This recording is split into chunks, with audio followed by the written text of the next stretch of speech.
Hello fellow crafters, and welcome to Altenew's video hop for June's 2024 release. Details of the giveaway and the hop list are in the description below. So for this video, I wanted to use flowers and a flamingo.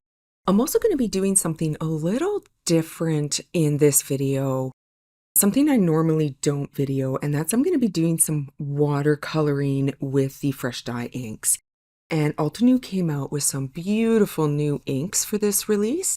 You can see here, I've got the Blushberry Bliss set. Now, out of the Blushberry Bliss set, I'm going to be using the Dusty Pink, Raspberry Sunset, and Blush Rose.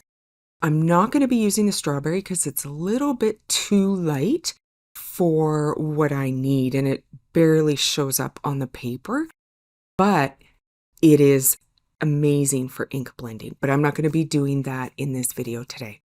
I'm pulling out some paper that can take some water, and I'm using very smooth paper. Hot pressed watercolor paper is smoother than cold press. So if you want to use hot press, that is fine. If you want to use cold press and have a little bit more interest, that's fine too. But you just need a paper that can take some water. If you're going to be using any regular cardstock, I would recommend the Nina 110. Because that can actually take quite a bit of water really, really well. Not like a watercolor paper, but it can take some water really quite well. So I'm also pulling out the Jade Dreams Fresh Dye inks as well. I'm only going to be using 2 of those inks, and I'm going to be using the Misty Sage and the Green Opal. And I'm going to be using these inks on my blades of grass. And you can see here I've got a palette out. And I'm just putting some of that ink down. I also just use a spray bottle to spray out some water for my water on my watercoloring brush. And so I've got this set up as any other watercolor setup that I would do. Again, I'm just using the fresh dye inks. I'm so happy with the results I got on this. I'm not a colorist, I don't claim to be. But when you use the fresh dye inks on a nice smooth paper that can take that watercolor, you can get some really, really nice results. Now I'm doing each blade of grass separately because I'm going to be just throwing down the color. So I'm using the Misty Sage lighter color, then I'll come in with a little green opal. On the next blade of grass, I'll use the green opal. On the next blade of grass, I'll use green opal and just a smidge of Misty Sage, and so on and so on. There's no pattern to it. It's random, but it's going to give you a beautiful look on your image because each blade of grass is going to look slightly different. You may or may not notice here, I did not dry my pigment ink. So as my hand moved over and as I was watercoloring, I got a bunch of smudges. So I just went back in, re-stamped. You could barely tell that I did it, but I thought I would note it anyways, and made sure that my ink was dry before I moved forward. So this leaf, and I've been calling it a leaf, it's not a leaf. I guess it's a flower. It's an anthurium flower, also known as a flamingo flower. So yeah, it again looks like a leaf, but it's a flower. So I am coming in here and I'm using the Raspberry Sunset. I'm not going to be adding any other color to this flower because I'm able to add a lot of ink at the base and then move that ink up to the other edge and fade that ink as I move it with the water. Once these inks dry, they really brighten up. Like when I'm putting them down on the paper, they don't look very bright, but then once the paper dries, they're definitely very bright. And you'll see that, you can see that with my blades of grass. They just get brighter and brighter. And you'll notice that with this flamingo flower as well. And don't be scared to try this. If you're not a colorist like myself, but are interested in learning watercolor, learning to color images that you may not have, other layered stamps for it or stencils, watercoloring with inks, for me, was kind of that stepping stone to using actual watercolor and kind of figuring out how the water, the inks, and the paper all go together, and how much ink do you need compared to the water, depending on the paper. Because there's a lot of things to consider, but the more you do it, the more it becomes automatic, and it's not something that you have to think about while you're doing the coloring. And I find I'm at that point now that I don't think about it. When I wipe off my brush, it's based on the ink and the water and the paper and the image that I'm getting and what I need. It's just instinct for me now. It's not something I have to think about. It's something that I do. And I started watercoloring with inks first. And I'm not doing anything special. I'm just putting the color down on the paper. I am adding some water, taking away some water, just trying to get the color and the shades that I'm looking for. So if you're worried about watercoloring and you kind of want to take that journey, I do recommend doing it with inks first. Don't do anything fancy. Just put color in the image, which is what I'm doing with these images here. I'm just putting down some color. So I do think that everybody should kind of use this as a stepping stone, or not, or don't. I mean, hey, you might be an artist. You might have an eye for this. You don't know until you try it. And keep in mind, everybody's vision of art is different. Art is subjective. It is based on the viewer. I love how this flamingo and this flower and flowers, sorry, I was going to call them leaves again. I love how this flamingo and flowers turned out, but somebody might do it a little differently and it might be just as beautiful. I might love it even more. All right, so I'm starting on the flamingo here, and you'll notice that I'm turning my stamp wheel around, and this is to make sure each image is straight up. So how it's going to look on my project, how they're going to look on my finished product is what I'm looking for. And I found that I get better results. I don't know if it's psychological, eye to hand coordination thing, but I find I get better results with my coloring if all of my images are colored the way in the angle that they're going to be set on my final project. So you can see here, I'm coming in with the Raspberry Sunset and I'm adding as much ink as I possibly can to the very top of the flamingo's head.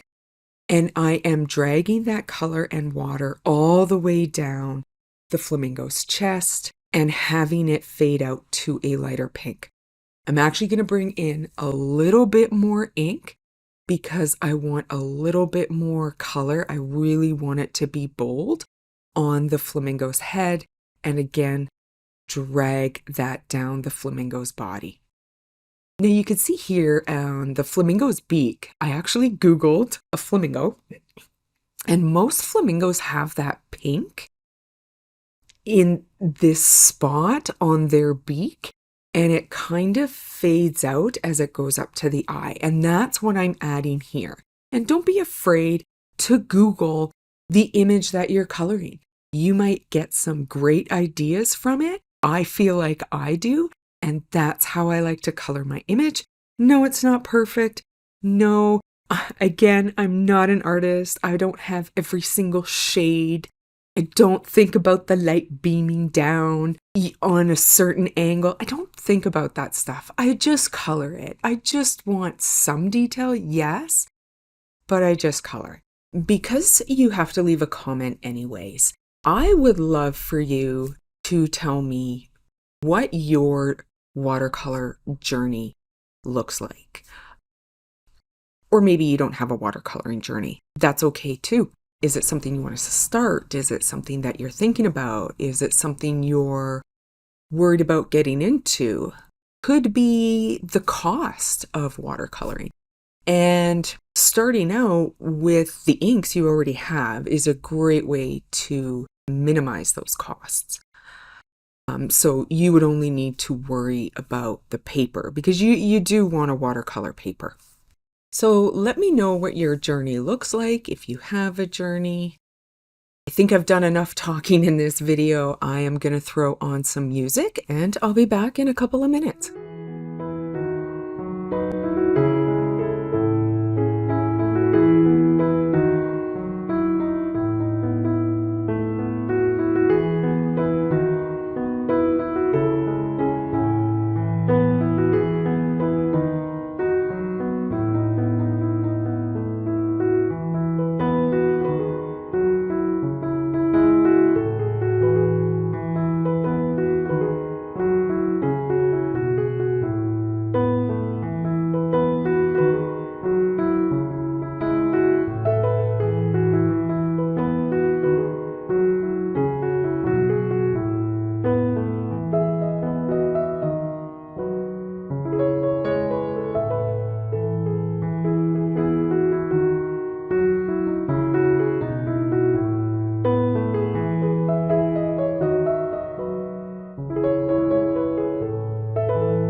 right, here is my finished card panel. I absolutely love that sentiment, stand tall and be fabulous. I mean, it's just perfect, especially with this beautiful pink flamingo that really does stand quite tall. I'm just going to show you the first project I did using the same techniques. You can see it's not quite as bright as the one I did in this video. That is the beauty of watercoloring, is you will likely never get the same results. Thank you for joining me today, and I hope this video inspires you to create something new and unique, and I will see you at the next project.